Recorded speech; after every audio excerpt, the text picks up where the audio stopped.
নমস্কার, কেমন আছো তোমরা সবাই? পাইলের সংসারের একটি ছোট্ট ব্লগে তোমাদের সবাইকে স্বাগত জানাই। আজকে সকালটা শুরু করছি ব্রেকফাস্ট দিয়ে। এইটা কিন্তু ভিডিও বানিয়েছিলাম, যেটা সকালের খাবারও হয়ে যাচ্ছে সেই ভেবেই বানানো আর কি, যে ভিডিও হয়ে যাবে তার সাথে আমার ব্রেকফাস্টও হয়ে যাবে। এটা হচ্ছে আটা দিয়ে বানিয়েছিলাম, আটা দিয়ে আর তার সাথে আলু মশলা দিয়ে বানিয়েছিলাম, মানে যেমন আলুর পরোটা হয় সেই রকমই, কিন্তু একটু অন্যরকমভাবে বানিয়েছি। খেতে কিন্তু বেশ সুন্দর লাগছিল। আটা বলে যে ক্রিস্পি হয়নি তা না, আমি অনেক টাইম নিয়ে ভেজেছিলাম, প্রায় আধা ঘন্টা সময় নিয়ে এইগুলো আমি ভেজেছি। একদম ক্রিস্পি হয়ে গেছে, ঠান্ডা হয়ে গেলে নরম হয়ে যাবে, তবে এখন গরম গরম তো বেশ সুন্দর আছে। আর একটু শশা দিয়ে সস খেতে কী পরিমাণ ভালোবাসে তোমাদেরকে কি বলবো।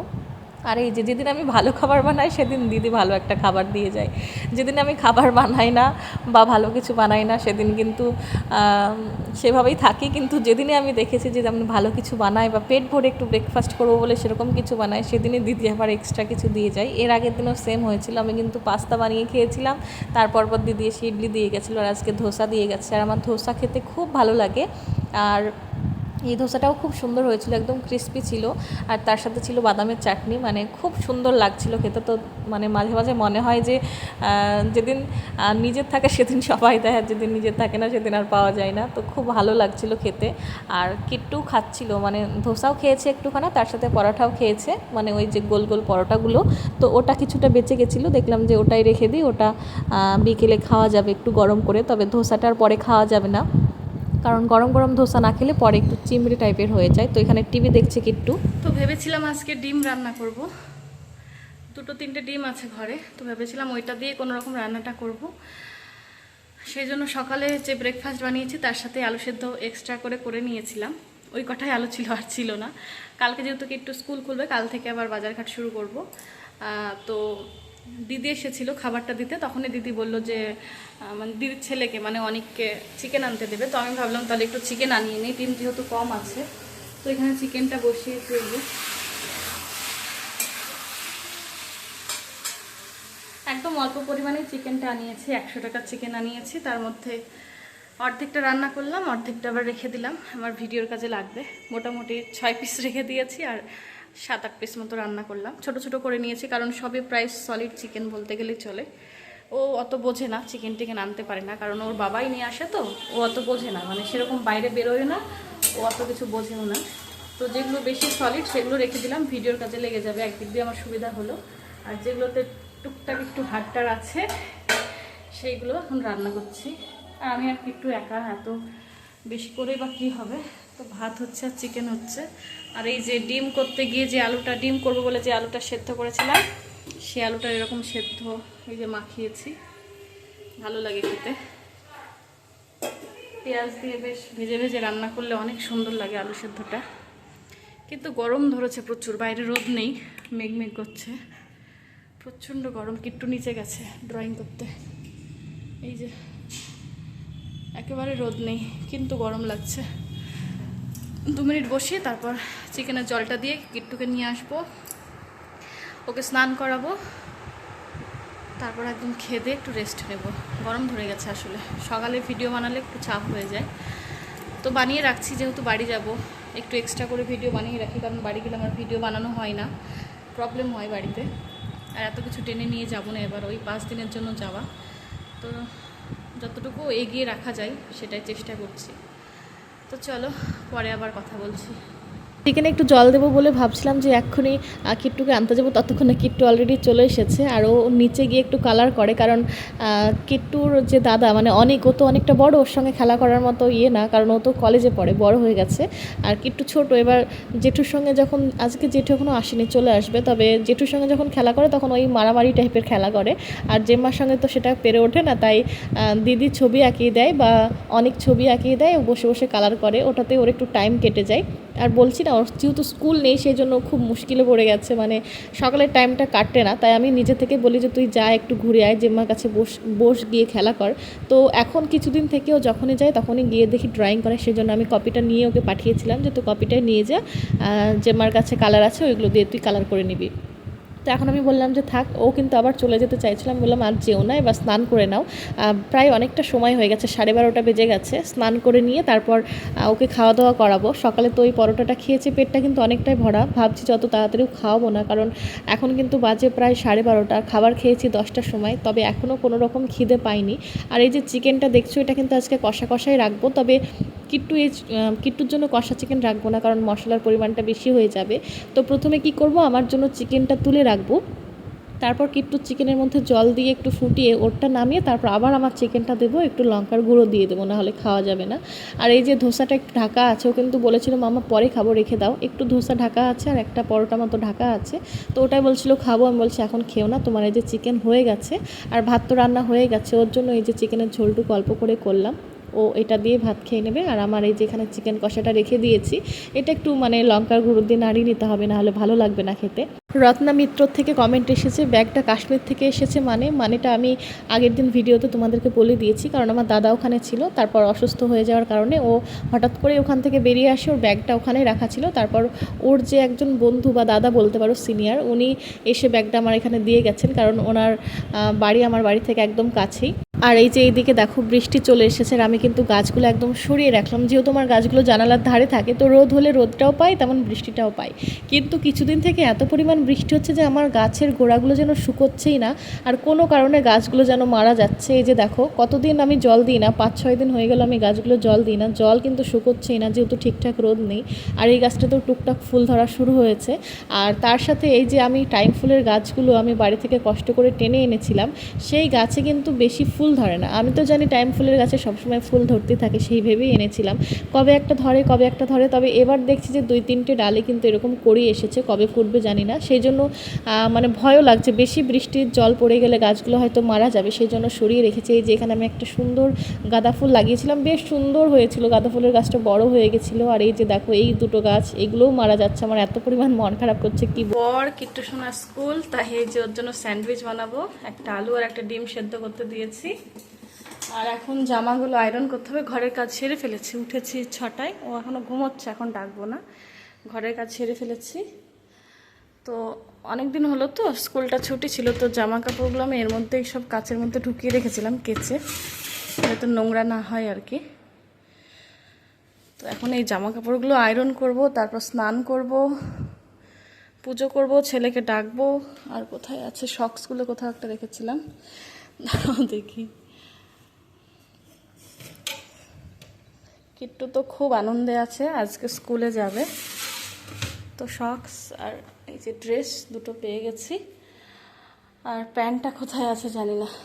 তো ছেলে এখনও ঘুমিয়ে আছে, ওকে ডাকিনি, মানে ঘুমিয়ে আছে বলতেও কিন্তু নড়াচড়া করছে, ওঠার টাইম হয়ে গেছে, আর উঠেও পড়েছে বলতে গেলে, এই যে তাকাচ্ছে আমি বুঝতে পারছি।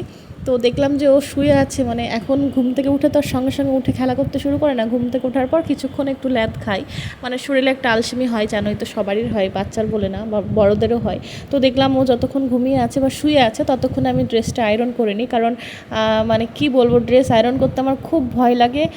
ও যেহেতু একটু ছটফটে, তো এসে টুক করে হাত দিয়ে দেবে, সেই ভয়টা আমি পাই। আর যখনই আয়রন করি না কেন খুব সাবধানেই করি, তবে এই ঘরটাতে আমি আয়রন করি, কারণ ওই ঘরে বোর্ড থেকে খাটটা একটু দূরে, এইখানে আমার একটু বেশি সুবিধা হয়, মানে বোর্ড আর খাট একই জায়গায়, তো সেজন্য বেশি সুবিধা হয়।